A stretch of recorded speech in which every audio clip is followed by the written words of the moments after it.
Guys, good morning. Andito na naman tayo. Siyempre, nagluto naman tayo ng umagahan. Siyempre, tapos na nagkape. Kaya, bago natin ituloy ito sa routine natin every morning, every day, is punta tayo sa bahay ni Kuya.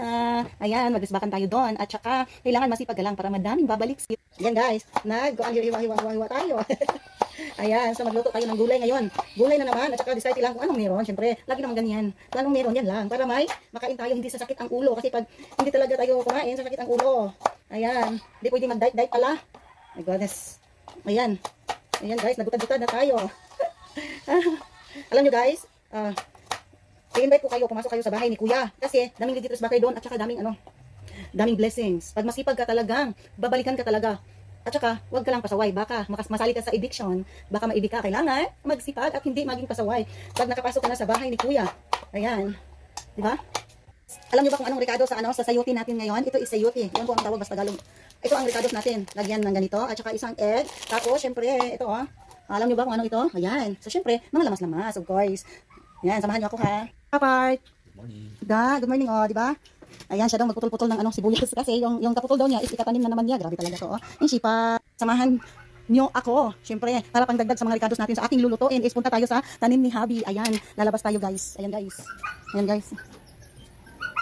Ayan, di ba? May bunga na. Ayan guys, may bunga na guys. So, makagulay na tayo. Ayan, wala tayong gunting. Hala, naputol. My God, kasabaan tang Habi yan eh. Naputol guys. Sorry Habi. Magagalit 'yon. Ayan. Ako guys, ayan di ba? Pag magtanim ay aanihin talaga. Ayan, sipag kasi yung mga balatong malapit na din. Tingnan niyo, may tinanim na naman siya. Di ba? Mga maliliit pa is may bunga na. Grabe talaga to siya. Nagtanim siya ng tanlad. Ayan, may tinanim na naman siya, guys. Sibuyas. Ayan, guys, sipag talaga no. Siyempre, may pangdagdag na kami pang ricado sa aming lulutuin na agahan ngayon. Grabe talaga tinanim niya kasi isagong na lang ito lahat. Masarap naman siguro na isagong ito lahat. Guys, hiwa ko na lahat ng sibuyas. Isagong na lang natin ito. Isagong talaga. Lalabas na tayo kasi magluluto na tayo. Ayan, ganda talaga ng araw ngayon, no? Masarap maglaba ulit, kaya lang tapos na. Di ba? Ayan guys. Di ba? Ganda ng panahon. Ayan, dami pang gulay, Ayan. Pisa na tayo, syempre. Paginis na yan, hinugas-hugasan ko na yan, ha? Yan ang ricados natin. Siyempre, sarapan natin. Diskarte lang talaga ng ating lulutuan at buksan na natin ang ating kawan. Ayan. Of course, lagyan natin ng mantika. Since wala tayong sibuyas na buo, so yan lang ilalagay natin, di ba? Saan tayo makakita ng recipe na ganito? Diskarte lang talaga, guys. Siyempre, para magkalaman ang tiyan. Ayan, since mainit na ang ating tubig, mainit na ang ating oil. So, lagyan na natin dito, di ba? Kumukulo, mainit na. Sibuyas. Sibuyas, yes. Alam niyo guys, mas gusto ko iluluto ko to. Ayan, itong pilo na ito. Iluluto ko yan. Parang na ang ating mga yan. So, ito na natin ang ating brown di ba? Natin ito, di ba? May okra na galing sa laman ni Habi. So, pag may tinanim, of course, may aanihin. So, ilagay na natin. Diba? Ayan. Natin ang isang basong tubig at saka kalahati. Tapos, of course, pakuluin muna natin at iwanan sandali. Punta tayo dito. Naman. Wow. Kapatid ni Jerry Sobrado yan. Nagre-reels na rin. Masok kasi tinawag ako ni Jerry Sobrado. Tinawag ako na kapatid niya is nagkaganda sa... Ay! Pinoganda talaga ng panahon. Ang ganda maaliwalas. Grainy talaga ang paligid. Ayan, ganda tingnan. Alam niyo ba guys, kung ano itong tumubo? Baka ito sayuti. Ayan.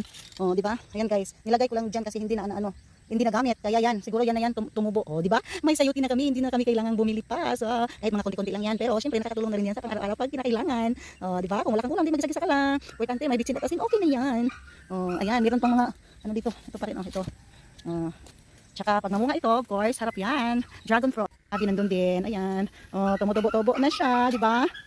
Diskarte lang talaga. Basta magsipag, of course. Siyempre. Pulo na siya guys. Buksan natin. Mainit ito pero kayang-kaya. Di ba? Pumulo natin. Siyempre, lagyan natin ng asin. Lagyan natin ng asin. Ito. Guys, ilagay na natin ito. Siyempre. Di ba? Ganun lang talaga yan. Guys, tikman ko nga kung anong lasa. Perfect. Sarap niya. Kasi may sili. Wow. Nakakagana talaga ito pag iulam. Ito, ayan. Di ba? Perfect. Perfect talaga. Lagyan natin yan ng egg. Parang lumi, Pero iba ito. Depende lang talaga sa kung paano natin iluluto ang ating ating niluluto, of course. Siyempre, lamihan din na ito. Lizard food. Ako ba na nagluto, of course. Lamigin siya. Kailangan may halong pagmamahal. Kailangan pag magluto tayo, kailangan with love. Yung wala kang sama ng loob, wala kang iniisip na negative yan. Yung talaga, kahit ano pang lulutuin mo, masarap talaga yan. Parang luto na siya. So last ilagay natin, of course, ito. Dami kasi yung kaputol nito, tinanim na naman ni Jerry Sobrado. Yan. Ganyan siya talaga para hindi na kami bibili. Siyempre, kailangan, diskarte lang talaga. So ilagay na natin. Ayan. Di ba? Meron pa. Ayan guys. Grabe, dami Parang ginulay ng sibuyas Ayan. Di ba? So sabihin, luto na yan. So, luto na siya guys. So, ibig sabihin, kakain na tayo. Ayan, syempre. Parang sa